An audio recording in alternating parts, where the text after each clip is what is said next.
Hi guys, நம்ம இன்னைக்கு பிரண்டை துவையல் வைக்கிறது எப்படின்னு பார்க்கலாமா? வீடியோ பார்க்கறதுக்கு முன்னாடி நம்ம சேனலை சப்ஸ்கிரைப் பண்ணிக்கோங்க. அப்போ தான் நான் தினமும் போடக்கூடிய வீடியோ உங்களுக்கு வந்து சேரும். முதல்ல கையில் கொஞ்சம் எண்ணெய் தேய்ச்சிட்டு பிரண்டையை இந்த மாதிரி வெட்டி எடுத்துக்கோங்க. அப்படியே சாப்பிட்டா வாயெல்லாம் சுனைக்கும், அதனால் இப்படி வெட்டிக்கோங்க. இப்படி வெட்டி எடுத்து வச்சுக்கலாம். அடுப்பை ஆன் பண்ணி ஒரு பேன் வச்சு பேன் சூடானதுக்கப்புறமா 1 ஸ்பூன் எண்ணெய் ஊற்றிக்கலாம். 1.5 ஸ்பூன் உளுந்து போட்டுக்கலாம். 1 ஸ்பூன் கடலைப்பருப்பு போட்டுக்கலாம். 1 ஸ்பூன் சீரகம் போட்டுக்கலாம். 1 ஸ்பூன் மிளகு போட்டுக்கலாம்.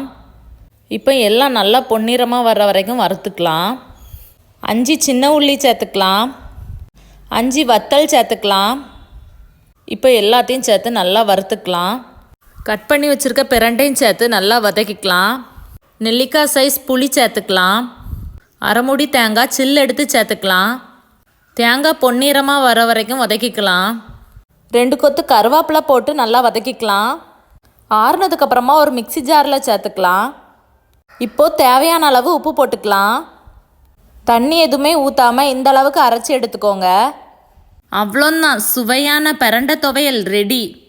வாரத்தில் ஒரு நாள் இந்த பிரண்டை துவையலை நீங்கள் வீட்டில் செஞ்சு சாப்பிட்டிங்கன்னா உங்களுக்கு மூட்டு வலியே இருக்காது.